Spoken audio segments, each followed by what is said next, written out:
Well, my good friend Rob Joseph, sir, how are you today? Outstanding, Mark. Good to see you, brother. It is really nice to see you as well. Aside from the technical difficulties that we had getting into this chat room today, I think everything is going pretty well, all That's things great. considered. So, how's your day Great. going? How are things? Are you ready to have this conversation? It's a great day, even though my football team got demolished yesterday, but I'm ready to start the week off fresh on a positive note. And who was it? Was it you? You're gonna have to help I'm me. I don't do on sports ball. The New York Giants. The Was it New the York Giants? Giants. No. I'm still proud of my team. The New York Giants. They go G-men. Now I saw Satch was posting about his team. Was it the same team, same game? Of course not. I'm one of his rivals. He's a Philadelphia Pigeon fan. No, Oh. so that's my good friend Satch over there. Shout out to Satch. Shots fired. Shots fired. All right. Well, if you are out there and you are tuning in, the best thing you can do to let us know that you're here right now, because we're streaming on a couple of platforms. So we're excited to be streaming on YouTube for the first time, on LinkedIn. I've been streaming on LinkedIn twice, I think now, which is really cool. And then, of course, Facebook, which is my go-to for some reason, probably because I'm old. But throw something into the chat. We can actually read chat and comments Yeah, from everyone. And Rob, you definitely. look like you got something to say. Yeah, I just want to say hi to Jeremy. Jeremy just logged in. Hey, Jeremy, good to see you, brother. Oh, man. Jeremy Coop? Jeremy Huggins. Oh, Jeremy Yeah, Huggins. yeah, Chief, what is going on, sir? I yeah. can't see the chat. Like, there's a lot of I got you technical covered. difficulties that happened before this, but no, it's all good. Well, welcome. Today, we're going to be talking about why emotional intelligence isn't enough. And I'm pretty excited to jump into this. Rob is an emotional intelligence subject matter expert. Ooh, We're really going to put this into, I love the facial expression. We're going to put this into the framework here and really talk about it. But before I do, Rob, you can see my screen. Everything's good to go. I cannot see your screen, my good Cannot friend. see my screen. Well, there we go. It's a good thing that I asked. We would have pressed forward without it. All right, now we are in business. Now we're on business. Excellent. So sorry about that, teammates. All right, well, let's jump in. Let's talk about why emotional intelligence isn't enough. And before we do, we need to really frame the problem and what we're really talking about.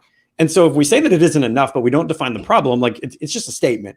But if we take all of the biggest problems that we have across the Air Force, across the DoD, even in the civilian sector, the things that bother us are the things that hit us the most and the hardest. These are the things that we're always working to fix, but seem to be losing traction on, or that we're at least not making progress in the way that we want to.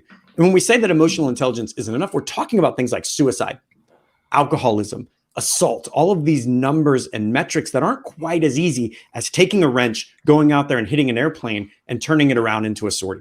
Like, we actually have to do something or figure something out to attract or to smash these metrics that are not TO related, because we simply don't have TOs that fix these problems.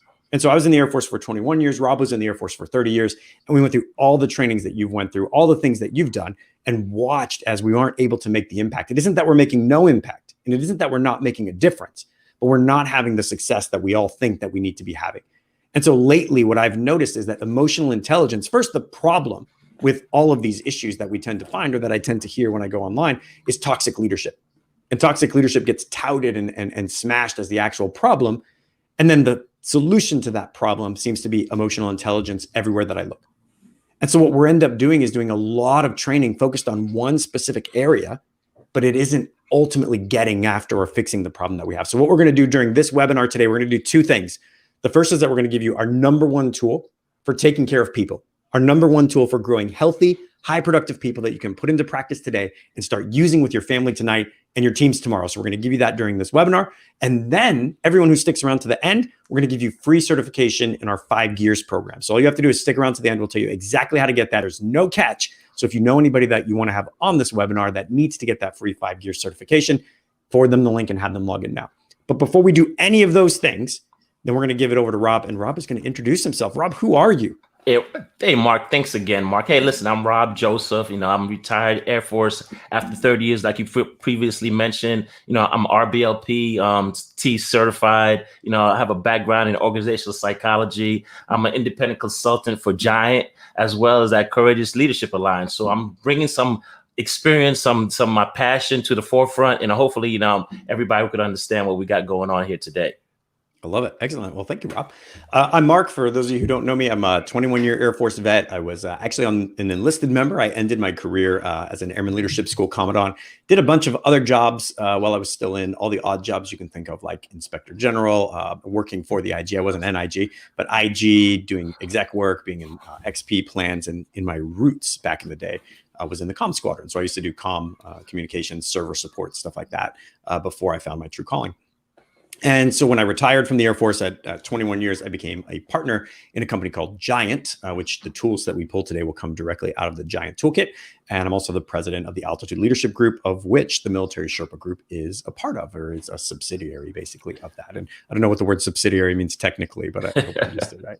So yeah, so it's great to be here. I'm glad that you're tuning in. What we would like you to do now is to throw into the chat who you are and where you're from. And so Rob is really monitoring the chat. I'm not able to see it due to some technical difficulties, but throw into the chat where you are and we'll give you some shout outs. And hey, Mark, before we even start, I see Elaine from Canon. I see Josh Vanderbeek. I see quite a few. I see a lot of great, awesome people. I love it. There's some really good Diaz from Ramstein. Diaz, I see you. Now, he wrote me a personal note to tell me he was about to tune in. So I feel really special when I get that kind of care, Rob. So, all right. Well, let's do it. Well, first, Rob, why don't you get us started out before we do anything else? What is emotional intelligence? Listen, Mark, here we start. The thing about emotional intelligence, a lot of my emotional intelligence professionals is like, why are you going to bash emotional intelligence? I said, this is not a bashing of emotional intelligence. Emotional intelligence is so important to a leader. Emotional intelligence is basically, my good friend Mike Young of RBLP, shout out to you. This basically emotional intelligence is basically the ability to understand, use, and manage your own emotions in a positive way, to relieve, stress, communicate effectively, empathize, or overcome challenges. Emotional intelligence, it's probably been out there in the common language lately. People think it's a new buzzword, a new trend or whatever, but emotional intelligence has been out for over 30 years. So there's over 3 decades of great data on the benefits of emotional intelligence. So that's basically the gist of emotional intelligence in a nutshell, Mark. Yeah, no, I think you absolutely nailed it. And I think that I got the same thing that you got when I sent out the webinar, which was I got 2 different types of responses. One was like, hey, what are you doing? Emotional intelligence is amazing. And another one was I got emails that said like, I've been burned because of emotional intelligence. And so there's stories and things that I can't wait to hear, because there's gonna be some long-term conversations that I have with some folks about their stories. But no, I think you absolutely nailed it. And I think it's really important to start with this, which is, Rob, on a scale of 1 to 100, how important do you think that emotional intelligence actually is? So, Mark, on a scale to 1 to 100, I would say about 110. 110. I think I would say the same thing. I think 110, 200, 1,000. I think it's absolutely important. It's a critical leadership skill. And so as we go through today, I don't want anybody to think that you're showing up here so that we can tell you that throw emotional intelligence in the trash and move on without it because you don't need it, because that's not the case. But the fact is what we're trying to say, and what this webinar is really all about, is that emotional intelligence is incomplete. And that emotional intelligence without other things, the leadership triad of what we're going to talk about, there you go, a leadership triad that we're going to talk about today, without that, emotional intelligence is incomplete, and it can't in and of itself solve any of the problems that it's trying to tackle. Or not that it's trying to tackle, that we're trying to tackle. It's a critical piece. It's like tires or the engine on a car. None of it moves forward without each of the components, but it isn't solely the one thing that's going to solve all of our problems. And how we're going to do this today is that we're going to take this and apply it to the absolute, our concept, to the absolute worst case scenario. And if we can apply it to the worst case scenario, then what we like to do is then we can scale it back. That if it works under extreme pressure, then we can scale it back, and logically it'll work under less extreme pressure. And so we're going to take our concept, we're going to take the principle of what we're talking about and apply it first to suicide. And then we're going to scale it back and see how it works. And so what I'd like you to do right now is in the chat, I want you to throw into the chat, think of all the classes that you've ever been to. Think of all of the seminars, all of the trainings that you've been through about suicide awareness and suicide prevention. And I want you to put in the one thing. What was the one takeaway, the one piece of advice, one thing that you got out of all of these classes that you took away that resonated with you, that you've never forgotten, the best, most practical piece of suicide prevention, suicide awareness advice that you've ever gotten? And Mark, Rob will let people. Yeah. Mark, I'm sorry to interrupt. Yeah, Mark, I see OK Diver 65 basically saying EQ is not the end all be all. It's a very tricky subject, one where I've experienced and witnessed senior leaders use the concept to evaluate or induce a bias on people. Yeah, and I think we'll talk about some of these things maybe a little bit towards the end of the webinar, but you're not wrong. And so we're not going to evaluate necessarily the merits of EQ and kind of how it's been used. Although I think we should do that webinar in the past when EQ goes wrong, right? When EQ goes bad, when being real goes wrong. I think we should totally do that. Go ahead. Mark, one of the comments from Wendy, she's basically said, hey, be direct, like the question, the answer to your question was be direct and ask them if they are thinking of suicide. Yeah, I think that's legit. Rob, what about you? From my experience, communicate, ask directly, basically the good old ACE method. That's what Yes. that's what I was taught. Yeah, ACE is mine as well. So ACE is absolutely the best advice that I've ever gotten when it comes to suicide prevention, suicide awareness. And Rob, hit it. What is ACE? Talk to me all about it. ACE is about ask. Ask that, like Wendy said, be direct. Ask that question. Say, hey, Mark, are you thinking about hurting yourself? Are you everything okay? Ask the direct questions. Be upfront with it. Care is showing the care and concern. Taking care. Ask you and be more in depth about it. And if I find out you need even more help, I'll escort you to the proper help. Maybe I'll take you to a chaplain. Maybe I'll take you to the strength clinic. Wherever that you need to get the support that you need, I will actually escort you there, Mark. So that's basically the information we was provided through our many years of being in the service. Yeah, no, I absolutely. Did we get any other advice in the chat? Any folks chime in? Yet? Brian said, ask the question, so there's a lot of great input from a lot of individuals on the comments here. That's right. And you know what, Rob, the reason why I think that everybody remembers ask is because ACE is simple, right? ACE is simple. It's practical. It tells you exactly what to do, and it's appropriate. Because for you and I'm not a trained psychologist. You have industrial psychology. I'm a hobbyist in the psychology realm. But ultimately, neither of us are trained psychologists. We're not chaplains, and we certainly can't serve folks that are at the end of the rope, but we can do things to help them get served. And so ACE is an absolute critical tool for first line supervisors, for folks that aren't trained in actually mitigating the damage. And so from here, when we look at ACE, we think ACE, ask, care, escort. ACE is not emotional intelligence. It has an emotional intelligence component. It has a care component right there in the center. And ACE is not the same without that emotional intelligence part. But here, when it comes to suicide response and what we want our people to do, this is more than just EQ. It's probably the most practical training I've ever received in my entire career, all 21 years. But at the end of the day, without EQ, there would be a lot missing from this equation, from this response. And so when we think about this core, when we think about the core issue, what if there's something that we're not doing that changes everything? Right? When we think about ACE and the way that we teach people how to respond to people that are at the bottom of their well, what if it was just as easy to train people in the other components that are missing, or what the core issues are? And to define them, I would say that ACE is actually leadership IQ. When we think about TOs, right, or technical orders, or continuity, or checklists, ACE is like a checklist for when people are in the pit of despair, when people are at the bottom of a well. And so this, for me, represents what we would call leadership IQ. And what leadership IQ is, it's the things that you know how to do. I know how to ACE because I was taught to do it. It's not an emotional intelligence question or an emotional intelligence equation. It's simply a technique that I was literally taught, just like a submission hold in jiu-jitsu, or a technique for how I run or how I throw. And it's a good IQ tool to have in the toolbox. But the problem with ACE, and ACE is amazing and we all love it and everybody remembers it, but the problem is that it's reactive. And we don't have a preventative tool. When we think about suicide prevention or awareness, or people being in the pit of despair, we don't have a preventative tool.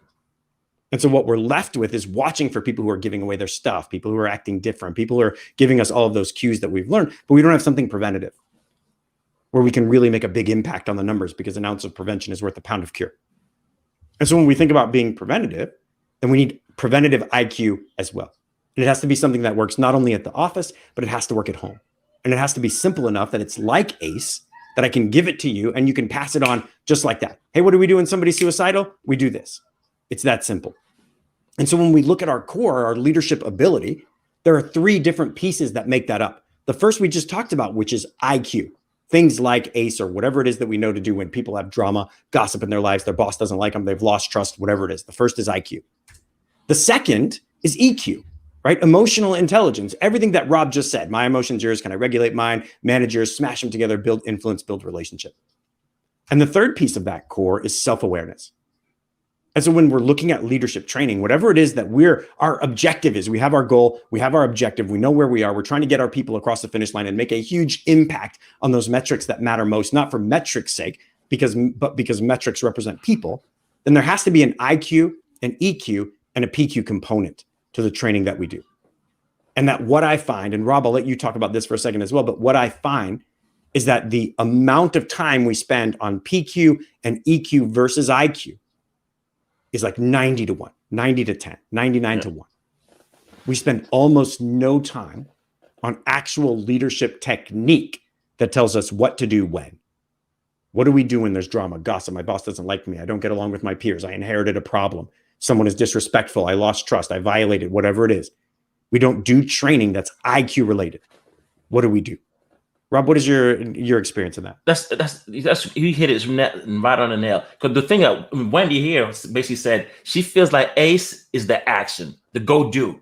Cool. Being trained to the go do is like you stated.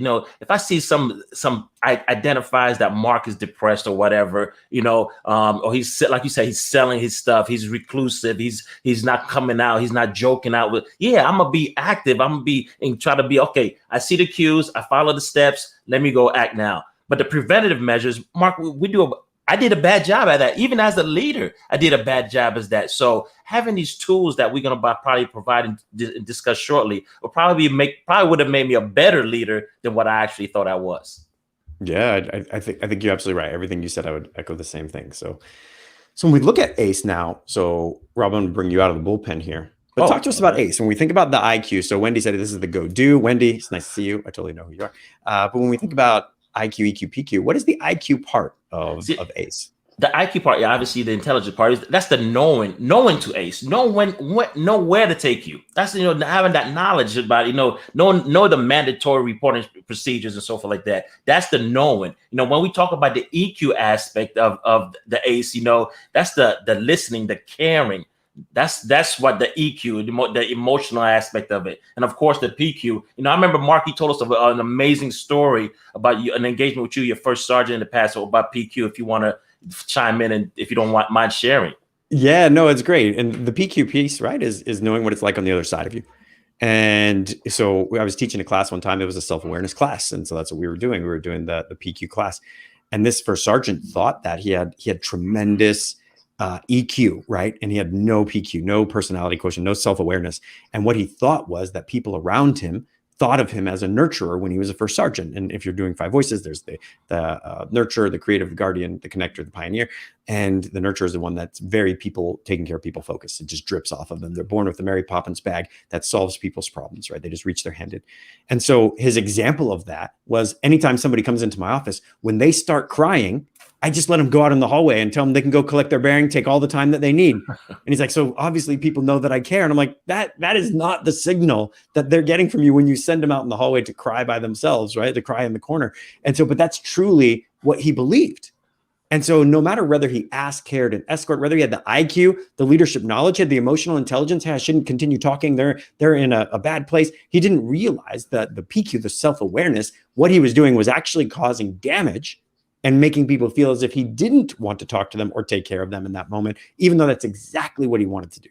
Is that what, Rob? I know you have a story as well. Yeah, I guess so. I used to be one of those bobblehead leaders. You're like, what you mean bobblehead? Empathy was not my strength.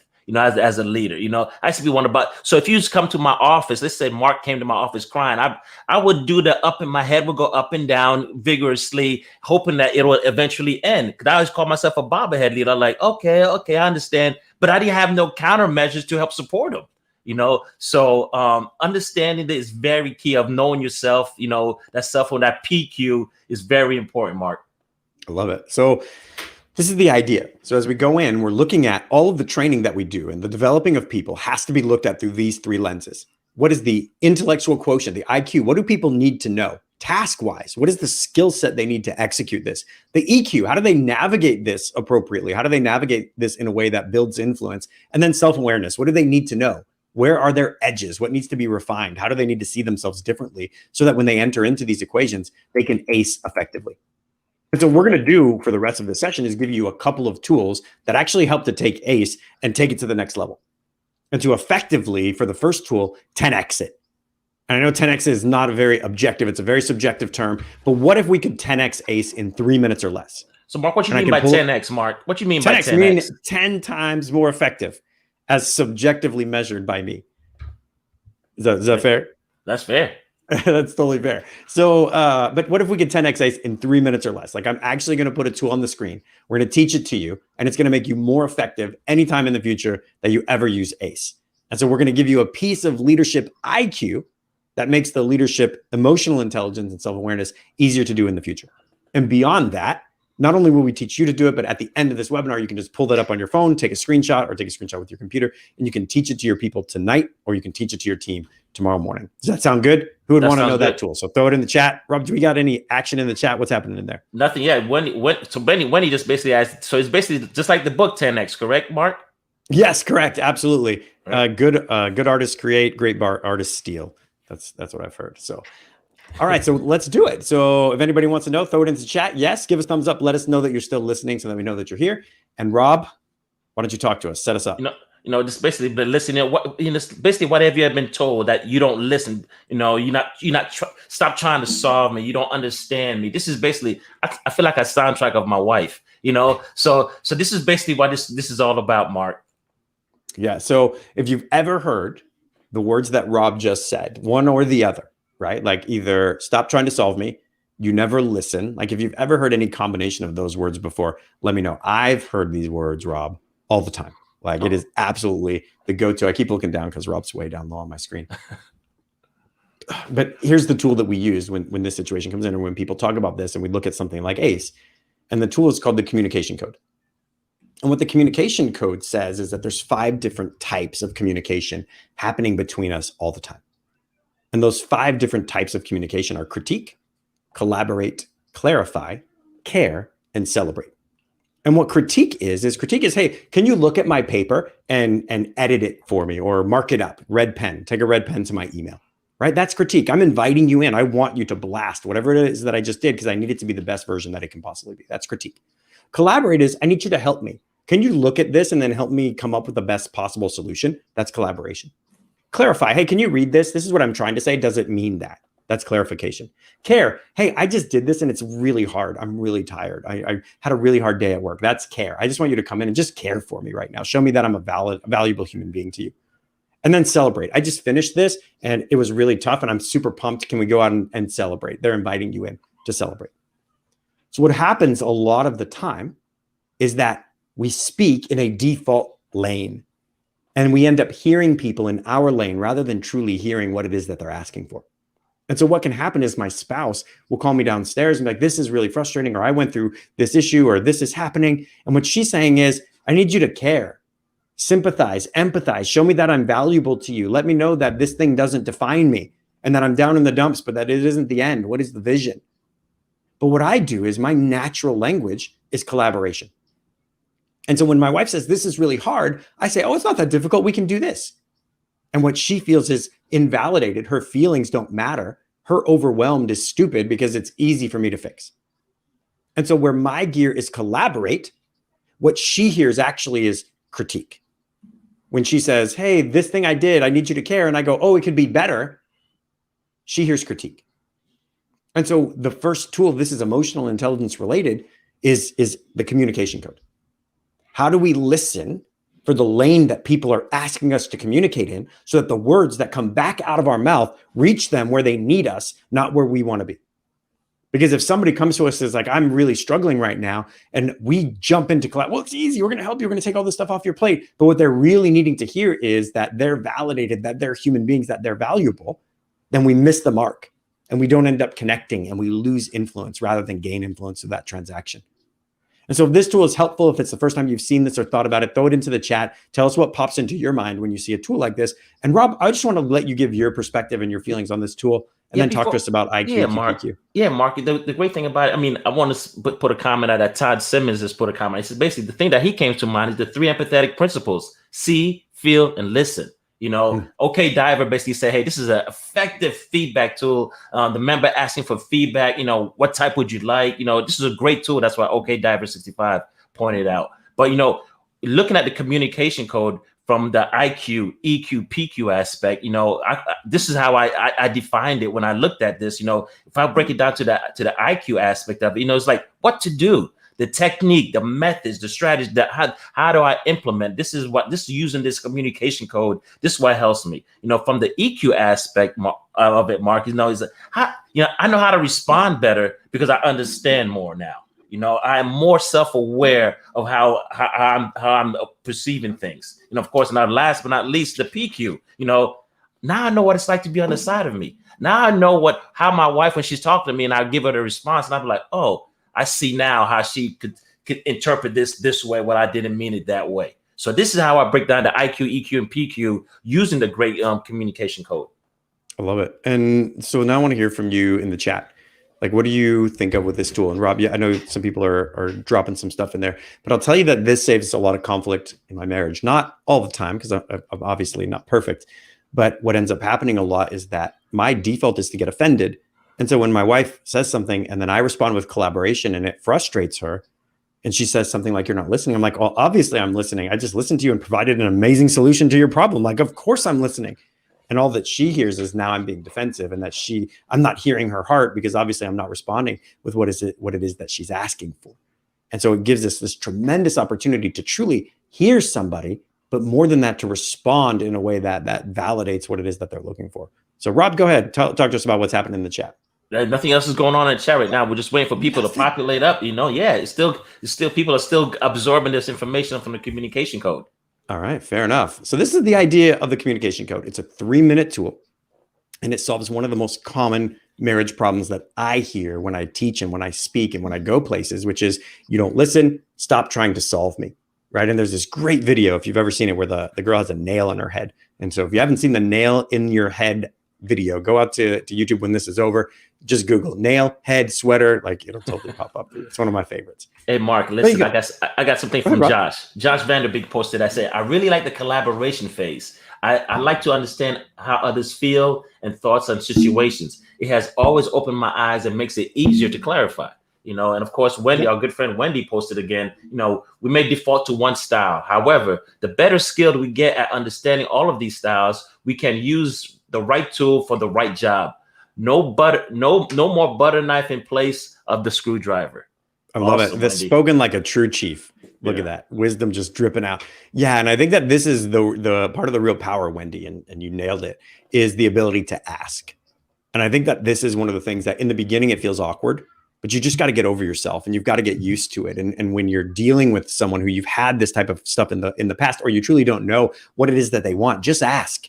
Hey, are you looking for my input right now? Or do you just, are you really just looking for me to listen? And they may say, well, I just want you to listen right now. And like, okay, cool. Then just sit on it. It's easy to do, although it's incredibly difficult for some of us. It's like, just sit on it and just keep those ideas for later. And just ask the question. Earn the right to collaborate. It's very rare that someone who cares oversteps on caring, right? It's very rare that happens. But for those of us who default to collaborate and critique, we can often miss the opportunity to care when it presents itself. So just ask. Ask the question, hey, do you want me to input right now, or do you just want me to listen? And often they'll tell you, they'll be very direct because they know what they want before they walked into it. So, cool. Rob, Mark, I got one last thing from OK Diver. The OK Diver 65 said that people don't want to hear what they should do. They just want to be heard and have their feelings validated, not to figure out solutions for them, but walk them through their emotion. Yeah. And I find, Rob, do you want to comment on that before I do? No, go ahead. Yeah, I find that to be true as well. And I think that listening, you get better at it over time. But one of the things you can listen for is how they approach you.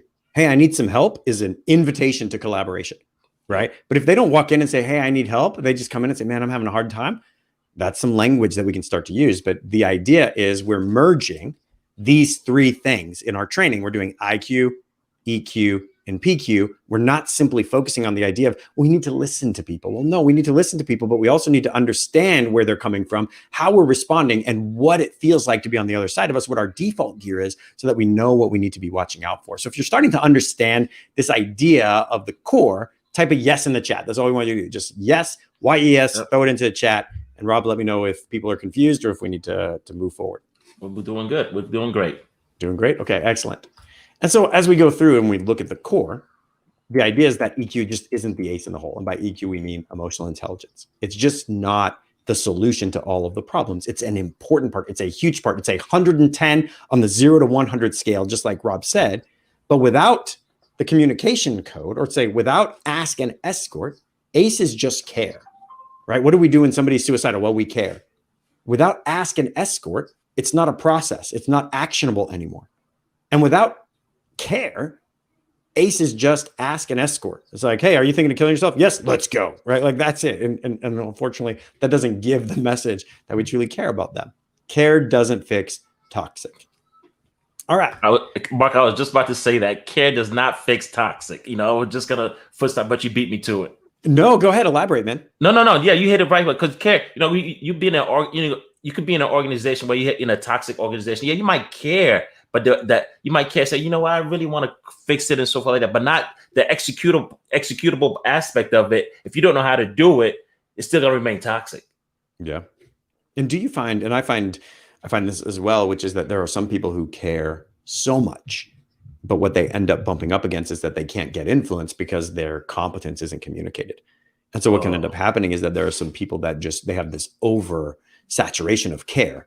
But what ends up happening is when they try to replicate that care, to replicate that DNA across the organization, people don't respect that they know the solution, or people don't because they may not have a practical solution to offer to people beyond that simple, we need to care more, which people are like, well, I already care. So you're obviously not talking to me, right? Like, it's not a care problem.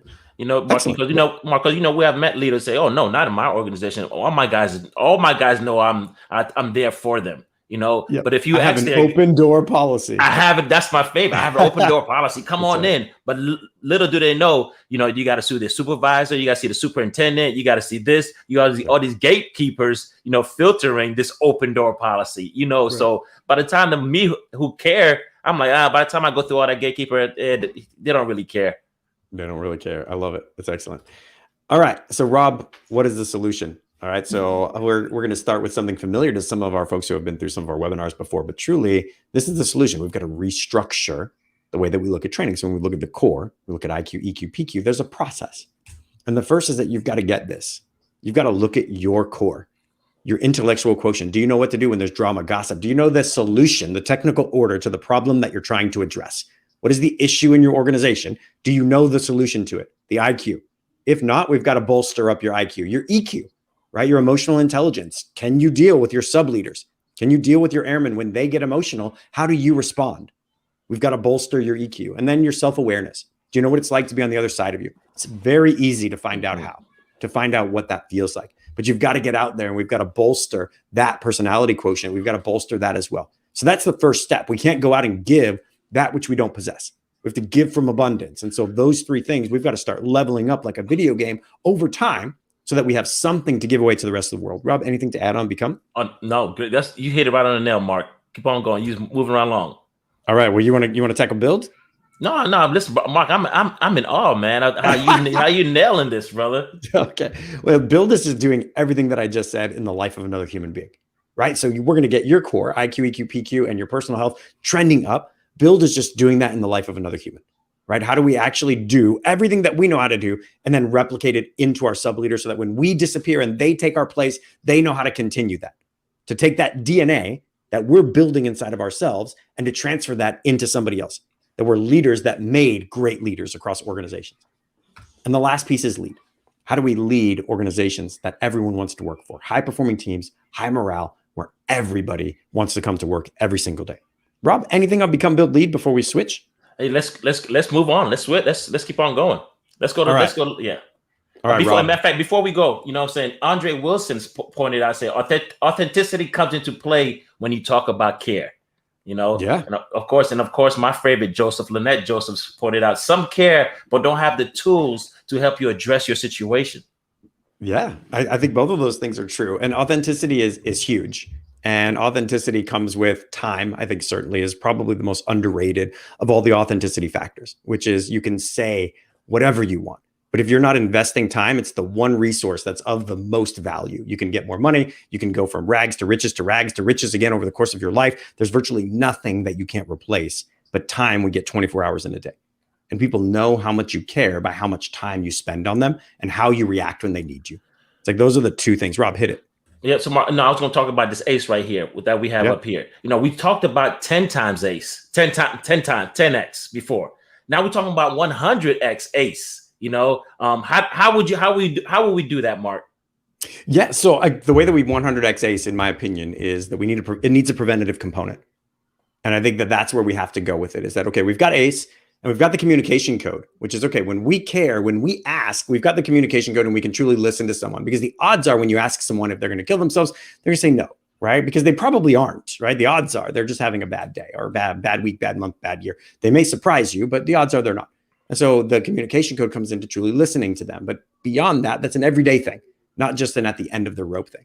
But it needs a preventative component, an IQ component that's just as simple as ACE is. We all remember it because it's so easy. And so if we're going to be preventative, then we have to know what people need to thrive so that we can start gardening well. If you've ever tried to garden, like I did square foot gardening, Rob, have you ever gardened? Listen, I love gardening. I mean, I got a couple of flower pots. Lynette don't let me do much in the backyard, but I got a couple of pots of different, vegetables, from green onions to tomatoes to spicy Scotch bonnet peppers. But I love gardening. Okay, this is amazing to me. I learned something new about you right now. How do I not know this? Okay, well, talk to us. What do plants need to thrive? Like, what are 3 things that plants need in order to obviously they need you need great soil. You need great soil. You need, great nutrients, and of course, the most important, beautiful sunshine. Being in beautiful Florida, I think I got all 3. I think that you're absolutely right. And so I think you and Satch are coming over next month, so I'm going to have you bring some of your produce. So get ready. Right. You got 30 days or so. Okay. Yeah. And before we move on, hey Mark. Yeah. Before we move on, I just see Jeremy just pointed out. Time is the key. It builds connection, not just engagement. So many focus on. That's right. And just being present. Sometimes we miss so much because we're simply not there. And that's an issue. And that leads us to our first one. So Chief Huggins, well done queuing us up. Well done. So plants need 3 things to thrive. People need 3 things to thrive. People need time. And time is 2 pieces. There's formal and informal time. And if you've heard me speak before, I talk about this all the time. Informal time is just being there. Just what Chief Huggins said, what me and Rob are talking about. You miss things when you're not present. So people need us to have a cup of coffee to listen to that. And then they need formal time, which is help with their problem, whatever that issue is, whether we're talking about kids needing help with their homework, people needing help with their career development, whatever that is, people need time. And if we're going to be preventative, that's the first piece. People need time. And I don't mean people that are struggling. We mean all people in different amounts. I need very little time. Rob may need more time. Your spouse may need lots of time, and your kids may need different amounts of time. So you've got to spend it and try to figure out what they need. But that's the first piece. Rob, anything on time? One thing, the great thing about time is that you may have time, but do your people know you have time for them? Having that, informing them of their availability, making yourself available to them is also key in the aspect of the time aspect as well, Mark. Yeah. And we brought up earlier that open door policy. And I bring it up really specifically for a reason, because people do sometimes feel like if I have an open door policy, then people know my time is available to them.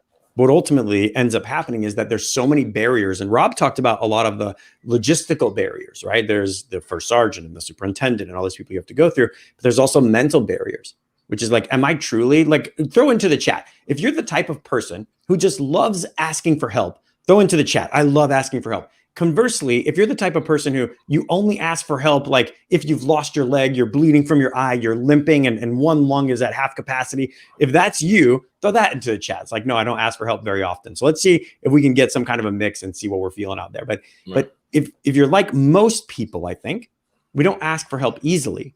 And so having an open door policy means what we're doing is relying on people to do that which we're not willing to do most of the time, which is to ask for help even though they don't want to. And the only people who are most likely to do that are people either who are clingy, over necessary, whatever, or people that are absolutely at the end and have nowhere else to go. And they're ready to ask. Yeah. Mark, Ted Haas pointed out, asking for help is the worst. Asking for help is the worst. Absolutely. There's the old adage of guys don't like asking for direction. But asking for help is even worse. That's to some individuals. The GPS was the greatest invention. No more. Ever. I don't have to ask anymore. Wendy pointed out, I feel like I'm always asking for help. Josh also stated, I don't ask for help until I'm at the point of drowning. That's it. Just like Brian K pointed out, only if I desperately need it, I'll ask for help. There you go. Rob, this underscores the point, which is aside from Wendy, and I don't think that it's necessarily a gender correlation. It just happens when Wendy is the one female, but this problem is gender neutral, right? Rather, there's tendencies to sway one way or the other. But at the end of the day, if we say we have an open door policy and that's us giving our time, we have to understand that most people, even if their times were desperate, are still not going to use it. And so we've got to get out there and give our time freely, invest our time and just pour it onto the people around us if we want them to thrive. if we want them to grow into healthy, high-performing people. Cool. Okay. You ready, Rob? Oh, go ahead. Yeah, no. Okay. Diver pointed out, the aloha principle. He said, ask, listen, observe, help, and ask again. You speak only 2 times in this principle when you ask, pretty much. So Jeremy Huggins, our good friend Jeremy, pointed out, informal time is where the leader goes out to people for no reason, opens the door to mention situations, ask for help. There it is. Absolutely right. And it's take it and flip it over to your family as well, and talk about your children, and talk about all those folks as well. That's absolutely right. And while Brian pointed out another aspect, to say, hey, the above isn't entirely accurate. I ask for help if I'm in a trusted space or team. Psychological safety. Yeah. Psychological safety. Yeah. And I think one of the things that I've always touted, and we can pivot after that, is that, asking for help invites others to do the same. Right? Admitting that we're not perfect, admitting our own vulnerability and saying, hey, I need help with this project, or hey, can somebody pick this slack up for me? All of a sudden now we have a team where it's okay to do that. And I think that that's really important as well. Okay. Diver pointed out something, Mark. He says, hey, can you talk about introverted leaders? I can talk about introverted leaders. I think one of the things, and we'll keep this really, really brief just because it's not the topic, but I think one of the things that we have to do in that case is, one, we have to be intentional. So sometimes scheduling things and hey, I'm at 3:00, I'm going to go walk over to their desk, because you kind of have to force yourself to do it sometimes because it's not your default gear. So I think that that's really important. It's something I have to do, which is like, you've got to commit to doing it, and then you have to schedule it so that it actually happens. I think that's the first thing. The second thing for introverted leaders is you've got to understand, when it comes to time, small talk is important, and small talk is only small talk until you find common ground. And the moment you feel or find common ground, it's not small talk anymore. And so you have to get really good at just asking questions. Rob, where are you from? Oh, what do you do? Oh, hey, what is your town known for? Hey, and before you know it, you find something and it's like, oh, you do jujitsu? I do jujitsu. Oh, right. You like cornbread? I like cornbread. Oh, you surf? I surf, whatever it is. And then it's not small talk anymore. Now we're just talking. And so the best thing, and that's one of the things that sports really does. Like, I don't do sports ball. I wish I did, but it gives that common ground instantly. You're an Eagles fan. I'm a Jets fan. You suck. And we're best friends now. Like that's how it works. And so for introverts, you got to learn to just ask questions. Hey, I'm interested in you. Be interested before you think that people will be interested in you, right? Interested before interesting. And so when it comes to that, you really do just have to lean in a little bit, ask questions of people until you find common ground. Oh, that's interesting. Hey, what you just said. Continue asking questions. Those are the top 2 tips I could give introverted leaders. No question. So Mark, before we pivot at a time, George Joseph, the elder Joseph at us too, he said, hey, can we agree knowing when to ask for help also validate our own EQ and self-awareness? Can you say that a different way or repeat that? He says, can we agree knowing when to ask for help also validates our own EQ and self-awareness? Absolutely. Knowing when to ask for help validates your self-awareness, and your ability to ask for help validates your emotional intelligence, right? Your ability to do it and to do it well. I love it. It's excellent. Well done. All right. Now, when you say the elder Joseph, is this your father? No, this is my brother. Your brother. Okay. Okay. Fair enough. Okay. The second one is vision. Okay. So when we're talking about being preventative with ACE, we need a preventative component. So the first piece is time. Get out there, formal time and informal time. Go around to your people and find out what they hate about where they work. What's bothering you? What are the top 3 things you would change if you could fix them today? Figure out their dissatisfaction, get to work on them, but also bring pizza, sit down, talk to them, ask what they're doing, whatever it is, time. The second piece is vision. What do you see in them that they don't see in themselves? Sometimes they're in a pit and they need you to just share the short-term pit with them. What does the other side look like? And sometimes they need you to pour into them where you see them becoming or who you see them becoming someday. But when it comes to vision, you need to articulate it, and you need to articulate it often. They don't need to hear it from you once. They need to hear it from you all the time. Your vision is sunlight to them, and people grow towards that sunlight. How many stories have you read where somebody had one person speaking into their life and they became that prophecy? One person speaking into your life can change the trajectory of your life forever. And your words have that same power in the lives of other human beings. So time, vision, the people that work for you and the people that go home with you, your children and your spouse, do you have vision for them? Short term, how do they get through what they're going through? And then long term, what do you see in them? Potential that they don't yet see in themselves. That's vision.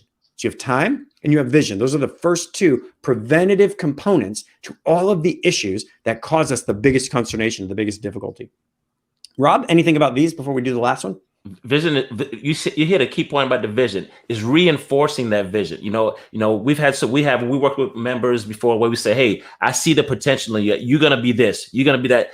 And the response is usually, stop it. No, really? Nah, not me. Oh, never me. So when they do reach that potential, you're like, I told you was going to reach it. So having that vision, seeing the potential in your subordinates, in your person or whatever you're working with is key. That's right. I hired someone this morning on our team, right? And he's a technical hire. So he does podcast editing and video editing and some other things. And I see that he's going to be a giant. Like I see that. I see it so clearly after just a small interview or with him and spending a little time together. I already see a future for him that he cannot imagine. He lives in the Philippines. Like he's so far removed from the world that I live in. And now I have this vision for him that now I get to start to drip into his life over the coming years, but he's going to be a liberator in the Philippines doing exactly what we do, but he's going to be doing it over there. And he's going to make an impact on that country, the likes of which he cannot even imagine. But he doesn't know that yet. But I do. I see it. My short-term vision for him is related to what I need him to do technically. My long-term vision for him is that he's going to be a freaking liberator on the Filipino islands, right? And so that long-term vision is so critical. Now imagine he just walked into an organization with a leader that is already looking at him with so much passion. I am so thrilled about his future. How is he not going to grow in a positive direction? Right? It's that vision that's going to be spoken into his life that is going to cause him to do for me. And not that that's the point, but he's going to do more for Rob and I than he ever otherwise would have done because of the vision and the encouragement and time that we pour into his life. And that's that last piece is encouragement, right? And encouragement is just setting them up for small wins and validating their humanity, right? Don't withhold your high fives just because they're struggling. Not like, hey, get a strike and get a high five. Knock the ball out of the park and it's all yours, right? The encouragement, the love, it's coming. You've got to get out there and proactively set people up, especially when they're struggling, right? Everyone in your organization and your family should be doing something slightly above their capability right now or learning something slightly beyond their current capacity. And then you've got to be in the background either to recognize their accomplishment or the hard work that went into their failure. Because if we're not recognizing the hard work that goes into somebody's failure, then we're not allowing them to fail forward. We've got to recognize what they did, even when it doesn't turn out the way that we might have wanted it to. Now, failure doesn't get to go on forever and ever. They've got to learn from their mistakes, and we've got to do expectation management, make sure we're putting the right people in the right places. But truly, we've got to be there to encourage people in the good and the bad times, more in the bad than the good. Rob?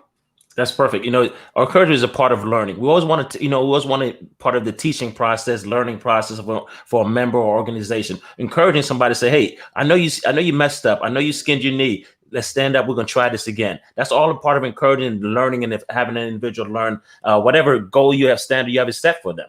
All right. I love it. So here's the question: show me an organization where these things are happening, where people are pouring time, vision, and encouragement across the organization. Right? Think of my new hire, Francis. Amazing, right? He's coming into an organization. He's going to get all three of these things. Now, from me and from Rob and from Vaughn. And now imagine what an organization would look like if everyone was doing that. You show me an organization where these three things are happening. I'll show you an organization with healthy, high productive people. And so the question I have for you is, would you want to work for someone that did these things in your life? Would you want to work in an organization where every leader was doing these in the lives of their people? Is that what you would like? Would you want that? And beyond that, I would ask you this question. Who has done this in your life before? Is there anyone who's ever unlocked? I've got two people that have done it in mine. Anyone that's ever unlocked all three of these things in you, and how did that make you feel? So you can drop their name. This is a time where you do a positive name drop and actually tell us what their name is. So Rob, we got about 9 minutes left. So anything in the chat that we need to talk about? Otherwise, we're going to take this and land this plane. Let's land this plane, brother. All right, so here's what we're going to do. We're going to give you this tool. And so we're going to give you the pit of despair. It's IQ, EQ, PQ. It's leadership knowledge, time, vision, and encouragement. It's emotional intelligence, giving us the ability to look at the situation that somebody's in and to craft a response to deal with what they're giving us and to respond in a way that gives what they need. And then it's personality quotient, understanding, hey, which of these do I do well? Which don't I do well? Which ones do I need to bolster? What do I need to do more of in my life or in the lives of the people around me? So you can take a picture of this. And the idea is that with all three of these tools, you no longer need me or Rob. That's the idea. Well, Ace, you never needed us to begin with. But with these other two tools, you don't need us. That you can take the screenshots, you can take them with you, and you can implement them and teach them without us. So you have the ability to now 10x or even 100x our ability to take care of people, even in their worst moments, and you don't need us anymore. So Rob, anything to add on these before we head towards the end? No, nothing to add on these. We're gonna wrap it up right in the next slides or so or whatever. But we're moving right along. We're doing great. Yeah, absolutely. And so when we think about all of the tools and we talk about your DNA of your team, we're talking about become, build, lead. We're talking about the communication code. We're talking about the pit of despair, the core, IQ, EQ, PQ, common viral language, simple visual tools. Are you understanding kind of how all of that works, right? Do you have questions about any of it before we go in? Because at the end of the day, as you leave this webinar, this has to become a part of your team's DNA. Like you have to take what we talked to you about, you have to do something with it. So you have to actually take all of these things and you've got to transfer them to your sub-leaders. You've got to use them in the lives of your children. You have to teach the language to your spouse so that everyone can see what wrong and what right looks like and actually get after it and start to transform the organization, or at least the wedge of the organization that you control. Rob, does this make sense? Anything to add? No, nothing to add. This all makes sense. You want to talk about this? No, well, before we talk about this, is the fact that we talked about multiplying, using these tools, having these tools, two simple tools that we just showed you. You could implement into your organization, your team, even in your household, and like Mark stated, to multiply, and that's all our whole purpose here is about. Yeah, absolutely, and it's whether you're in Christian counseling, whether you're a military leader, it's irrespective. If you're a homemaker, right, a stay-at-home mom or dad, it's exactly the same thing. I love it. Rob, you want to hit this? This is basically, if you feel like, like you see in that picture with that hair, but everything's moving past you, everything's going, fast paced, blowing you, everything. You feel it at time you feel like this, that's the IQ, PQ, EQ. If you Mark, I'm stumbling on my words here. You're doing great, man. This big, right? It's just, it's just impossible. Like it's a lot. It's just a lot. Like we threw a lot at you. That's it, right? Exactly. If you show me an organization that has all three of those, we'll definitely could show you an organization that's healthy, with highly productive people. Absolutely. So that's it. And so the reason that we asked that question is that we have something exciting to talk about. And Rob, this is the very first time that we'll actually be talking about this publicly, that we've been working on something really amazing. And a lot of you probably already know because we've talked to you about it, but it's time to talk about it publicly. But the question is, what if you could outsource this? Like, I know that you want to be a part of this process, and we want you to be a part of the process and do this in your life. Like, we have our faithful, we have our core, we have our 1,000 true fans. There are people that follow us and do all the things that we ask. And they're amazing people that I've seen tremendous growth in. But what is the next step? What if we could actually outsource this and actually give us people, and we can return people that can become, build, lead, that have a strong IQ, EQ, PQ, that know how to do healthy into the lives of their people, and that know how to increase the core of the people that work with them, for them, and that ultimately work for you. And so what we're doing is the Military Sherpa Academy. And Rob, this is yours. Let's talk about it. So basically the Military Sherpa Academy, this is what I think Mark and the rest of our Military Sherpa group, designed. We fusing over 51 years of military leadership experience, with some of the greatest leadership tools that we have out here in the market today, to provide you in developing the Military Sherpa Academy. So we're looking for, matter of fact, Mark, explain more what the Military Sherpa Academy is all about. Yeah, no, Rob, I think you nailed it. Ultimately, the Military Sherpa Academy is these things. And Rob, but matter of fact, before we even go, I want to make one point about the Military Sherpa Academy. Even though you see the word Military Sherpa, it's not just for our military friends and colleagues. Our civilian friends and colleagues could definitely sign up to the Military Sherpa Academy. And the only thing that's military about it is probably two old crusty military guys, me and Marcus, probably some of our other colleagues. But the only military thing probably is the stringent, the diligent, the focus that we have in making sure we provide you the best possible tools. Yeah, the best way I can describe it is that I didn't join the military with a leadership legacy, right? I was arrested. I had a really sordid history when I joined the military, but I was given a leadership legacy by an amazing retired Chief Chronister, who was a staff sergeant at the time, tech sergeant when he was my supervisor. And so what the Military Sherpa Academy is about is there's a lot of you who don't have a leadership legacy and don't know how to start one, which is how do I take everything that I don't know and pass it on and fix all the problems? Or those of you who don't have any leadership legacy and want your people to have one and want to have a generational impact. And so what this is a legitimate, a intentional apprenticeship program that we're going to be putting people through that has 4 main components. And so Rob, talk about those really quick. Some of the 4 main components. We have a 52-week apprenticeship program. During that apprenticeship program, I'll be probably pouring to you over 30 years of experience that I have. Of leading some of the finest men and women our nation has put forth. We'll have special guest appearances, from some of the amazing colleagues of mine and people with other experiences. We'll have, this is just less than 3 hours a month. That's a 3-hour month, 2 live coaching sessions where you could actually bring real life problems or situations or challenges you have in your organization, where we could actually discuss them right then and there with real life tools and solutions. And of course, the amazing thing about it is the 2 certifications, which Mark is probably going to talk about right now. Yeah. So at the end of the day, what this is 52 weeks of offline training, right? So there's a curriculum that you actually go through for 52 weeks that covers become, build, and lead. Exactly what we talked about. How do we become leaders worth following? Now, how do we teach and build leaders worth following? And last, how do we truly lead an organization everyone wants to work for? So you give us a human being that has no growth in any of those areas. And within 1 year, they'll be ready within weeks, but within 1 year, they can actually not only do those things, but transfer them across your organization as well. So it's a set curriculum on become, build, lead. And while they're going through that curriculum, every 2 weeks, they meet with Rob, and then they actually get coached, and me and some others as well, but primarily Rob is driving the train, and they actually get coached up on the real life issues that they're going through. And they can come in with your intent and the problems that you want them to tackle, and we can kick them back to you bigger, better, and better than they were when we got them. So that's the way that works, is it's 52 weeks of curriculum, 2 monthly coaching calls every single month. And the X factor in this process is the apprenticeship process. The apprenticeship process is where it's at. This is not just online training. It's not a 5-day course. I teach those. I love those. They're transformational. But this is beyond that.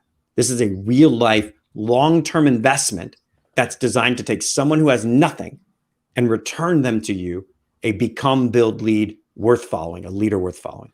And so, Rob, the offer stack, 52-week apprenticeship program, everything that we talked about, 3 hours per month, 2 live monthly coaching calls, 2 certifications. What does it cost, Rob? It costs, as you can see, probably on right here, it costs about $399 per month. Over a little over $4,000 a year. But if you sign up now, I don't want to sound like a telecommercial or whatever. Well, they can't sign up. They got to go back into their unit and get some money. What you can know, if the sooner you sign up, we're doing an amazing offer for all our friends and colleagues, of $300 per month, over $3,600 a year. This is a great opportunity, to attend this apprenticeship program, not only with me, but with other people who's probably experiencing some of the same situations you're experiencing, and develop them and watch them grow throughout the year program. So we're definitely looking more to it. Yeah, you're going to make your lifetime. You're going to make they always tell you, like when you leave PME, that the people there are the most important part of the class. This is a 1-year program. You're going to make friends for life when you go through this. And so as we look at this, one thing I want to clarify is we don't want anybody's money, right? Like I don't want, if you're watching this, I don't want your money. I want the government's money. So let's be clear with that. Or if you work for a company, we want their, but we don't want any of you to pay for this. We want you to go back to your unit and figure that process out. So what we want you to do is at the bottom, it's militarySherpa.com/academy. There's a form there. And that's how you're going to get your 5-year certification. So anybody who goes and expresses interest in the academy, we're going to send you your free 5-year certification to go along with that. And so what I'll ask you to do now is to throw your questions in the chat. Go ahead, Rob. Yeah, also, Mark, please know that if your organization want to do a group rate, it's probably going to just contact us. If you want to say, hey, listen, we have 10 people in my organization, 20 people, even 5 people in my organization are interested. Yeah. You see our link, contact us, we'll respond to you and probably give you a totally different rate. So we're just here to help support you and provide some great information to you. Yeah, legitimately, there is nothing you've ever been through in your life that comes even close to this.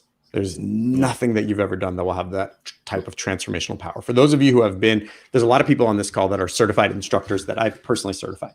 And that 5-day class is amazing. I'm not taking anything away from it. I'm going to do that class for the rest of my life. It is the best class I've ever done, ever been through, personally, anything. So it's not to take away from that 5-day class. But the fact is that this is 52 weeks. and it's the curriculum that you're really hunting for in your organization. So yeah. So hey, Mark, Wendy has a question. Say, hey, what other options are there? Out of pocket, AFCOOL, unit funded? What are the options of paying for this, Wendy? Right now, unit funded and personal funding are the only two ways to go through the class. We are working on two things for AFCOOL right now that will have, I think, coming out hopefully towards the end of the new year. But Vaughn, I'm not going to give any promises because promises drive action. But we should be having two offerings that will be coming out through AFCOOL relatively close to the new year, which we're really excited about. But I don't want to drop them yet. But that won't be this. AFCOOL has some really specific requirements, and so we can't dip into AFCOOL for this, unfortunately. But we got two things in the works that you'll be able to use AFCOOL money for. So it's either personally funded or it's unit funded. And if you're going to do personal funding, if that's what you want to do, reach out to us and let us see what we can do as far as a discount or a coupon code or something like that goes. Rob and I will work with you. We know you got Chief money, Wendy, but yeah, but we can do something. There's also stuff we can do, Chief, where, maybe you have two people you can put through and we just do a buy two, get one free kind of deal where three people get to go through instead of two. So reach out to us with your personal situations and we'll absolutely. But the first way you do that is you fill out the militarySherpa.com/academy. Rob will personally call you if you fill that form out. And so fill that form out. Rob's going to call you and actually talk you through what this looks like. Yeah. Rob, anything to add? Nothing to add. So basically, last thing I want to say, Mark, is this, guys, if you're interested in it, this is an intense self-awareness training that will make a difference, not only in your workplace, your organization, your professional and your personal relationships, that will help transform how you are viewed and how others view you. So I'm excited. I'm excited to see to see this process go through. I know the curriculum. I went through the curriculum myself, and I'm anxious, to share it with you guys. So if you have any questions, just like Mark stated, hit us up on our website, call me, text me, carrier pigeon, message in a bottle, however you want to communicate with us, we'll definitely respond. And the last thing I would say before we close this out is that I know as you're going to your end of your money stuff that people are dealing with, you've got to execute before the end of the fiscal year. And so when does the first class start? The last week of September. And so our first sets of cohorts will be going through the last week of September. And so, if you're looking to use end of year fiscal year money, there's going to run through the last week of September through the last week of September next year. Beyond that, 5-year certification, this is all about how to be present and productive. It's how do we leave the military with our family? If you want to think about what 5 years is, it's we can work from the bathroom on an airplane, but it doesn't mean that we should. And so now that we can be present or productive, anywhere, we find it more difficult to be present anywhere. So our relationships are more strained and we're more present with our work than ever before. And so 5 years is really about how do we calibrate properly so that we don't lose the people that are most important to us. And more than that, this is a train the trainer certification. So you'll actually be able to go out and teach people the 5 years process. So just go militarySherpa.com/academy. And we'll tell you just exactly how to do back to that multiplication. We're trying to multiply this information across your organization. Woo-woo. All right, Rob, we're going to close out. Is there any questions that anyone has? I'm happy to hang out. No. Well, I think we're good. I mean, we just got some compliments from Philip Zavala and so forth, but everything is going great. All right. I can see the chat now. Oh, great. All right. Well, my friend, I guess we'll call it a day. Mr. Joseph, thank you so much. My good friend and colleague, brother, it's a pleasure as usual. All right. I'll talk to you soon. Out here.